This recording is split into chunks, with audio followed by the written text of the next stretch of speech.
for interrogation as a suspected spy. Yesterday, it's going to take some explaining. So I'm back in England. It was all going well, going from Sama to the next oil and gas camp at Aboutable. I didn't need to get anything from Aboutable. I only had 18 miles to do to the next place. And there I actually found a grocery store, of all things, outside of the camp. There was a fuel station that, as far as I can tell, served members of the public as well. So I was sat there waiting for it to reopen. And then a security truck slowly rolls up, and we exchange pleasantries and explain what I'm doing, and they laugh at it. It's a bit more than most people do. Then they come out with, "You cannot be here." It brought me into the guardhouse, ostensibly to give me food and water, but there was a vibe that suggested they weren't very happy that I was there. I contemplated leaving, but as part of talking to them, I discovered that they actually owned the next oil and gas camp anyway, and I did need something from one of them. It turned out they'd called the police. The police turned up, 4 armed officers with 2 Toyota Land Cruisers. They detained me. They took me 100 miles out of the empty quarter to a compound where I was interrogated by them. And then they handed me over to what I believe is the Internal Security Service, so Oman's equivalent of MI5, for interrogation as a suspected spy. Telling me that the entire empty quarter is a restricted area, which maybe it is, maybe I've missed something absolutely colossal. But if I've missed it, the people at the army base who gave me food and water and sent me on my way had missed it. The people at the oil and gas installation before the one that called the police have missed it, because they have a company policy that says that when people walk through, they'll feed them and accommodate them. Why would you have that as a company policy if it's a restricted area and people aren't allowed to do that?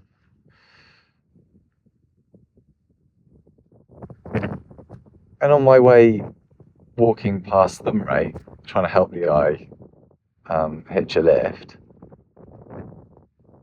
the guy who stopped was an English tour guide who was taking people to the empty quarter, saying, "Do you want to come with me?"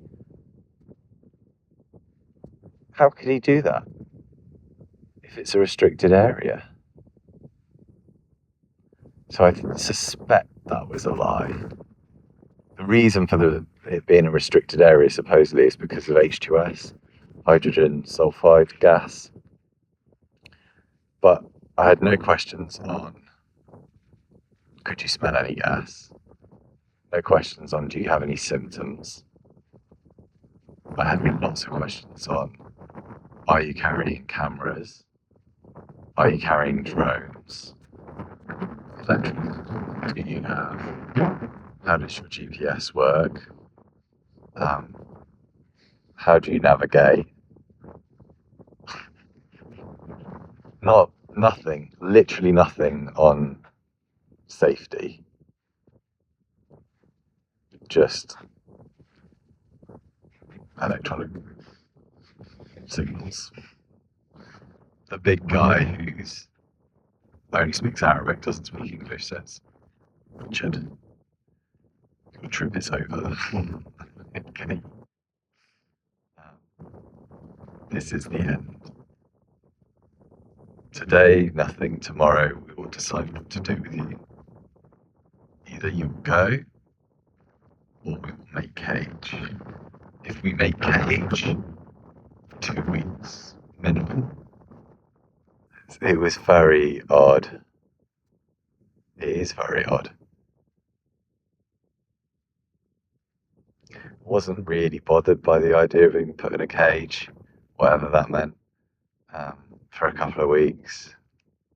I was bothered that the trip was over. They then had me sign a load of stuff that was written in Arabic, so I couldn't read a word of it. An Inca thumbprint on it as well, apparently saying that I won't go back into the empty quarter. gave me a prescribed route to take, which I'm on the first day of today, going to a place called Adam, where they tell me I'll be able to get my visa extended. So they've given me 4 days to do 75 miles or so, which I really appreciate. I was under strict instruction to tell my family that I've decided to change my route. And to tell other people that I left Makshin and went over some sand dunes and decided they were too hard, and I turned back. I'd done the hard bit. I had cracked it. I'm just supposed to just pretend that nothing happened. I just decided to take a different route other than the one that everything builds towards. And what on earth can I see out there that you can't see on a satellite image anyway? I've got no specialist kit with me. It's just madness, absolute madness. And then the internal security service guys gave me a lift. They basically took me about 10 kilometres away from the police station, dumped me at a petrol station on the opposite side of the road. Last night, I got stopped by police pretty quickly after I got dropped off, who didn't ask how I was, which they always would do. They went straight for my passport. So I showed it to them. They drove off. I ducked into a shop, and then while I was in the shop, they were doing laps of the car park. I think I managed to avoid them on the way out then. So then there were a couple of white SUVs pick me up at one point, and they were close to each other, so the drivers could talk to each other through the windows. But they were leapfrogging me then, and that went on for hours before I'd had enough. So I was then waving really enthusiastically at them. And I only had to do that a couple of times before they decided they weren't going to stick around. I think if much happens that starts to make me feel uncomfortable, I'm just going to hitch a lift, get to the border. This is a horrible, horrible outcome. They think I'm getting the walk. I don't think I'm getting the walk. I've done so much of it, so much of it. I know that I've done enough to show that I can do the thing that I wanted to do, but I haven't done it. I'm still meeting Omanis that are so open, generous, and kind, and yet I don't think I'll ever come back here now. I can't return to a place where I'm concerned that the security services are keeping a close eye on me and looking for a reason to put me in a cage. I can't get out of my sleeping bag, it's too cold, which means I'm starting my day super late again, just waiting for the sun to get up and warm me up. I've noticed areas with lots of stones like this that just sucks the heat out from underneath you. I've got a really thin mat because that's all I needed in the empty quarter, and it did a perfectly good job there. That's not my route anymore. And this place is so flat for so far. You can't find a little windbreak of any description. So I'm freezing. I've thrown away every last extra gram of kit that I didn't need for crossing the empty quarter. Every extra top. I've had a balaclava that was made of wool that would have, perhaps just that would have been enough. I don't know. But I didn't need it. Now I do. So cold. I think I might be done. I don't know, I'm really struggling with this. It's freezing cold. I find this landscape utterly desolate. It does nothing for me. Just walking through the same seen for days and days and days. You look at the satellite images, I think they've raked all this out, so it's all just totally uniform. I don't know what I'm doing here anymore.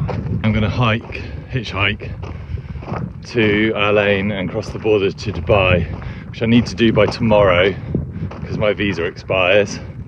I've had enough. There's no point being here. I don't know why I'm here. The story I'm supposed to run with doesn't make sense to me. It's got a massive gaping hole in it that I'm supposed to lie about. I can't do that. I can't make that. I can't join those dots. Literally can't join those dots. So I'm going.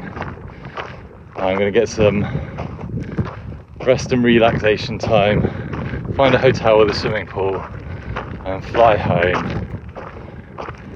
And I don't know what happens after that, but this is over. There is no more of this. They've kicked me out of the empty quarter. They won't let me go back. And that's the end. There was a certain irony that I'd been doing this thing to show how excessively difficult it was to persuade the NHS to just give people direct access to their own cancer screening dates. And the thing that had blocked me from delivering that was just the authorities. And now, again, it's the authorities that were blocking me. That's the short of it, really. If you want the long version, please do buy the book, read it, share it with other people. It's not a money spinner, a book these days, but perhaps it's a way of getting the word out. That's what I hope so, anyway. I'm still convinced that none of this will actually change without significant public attention.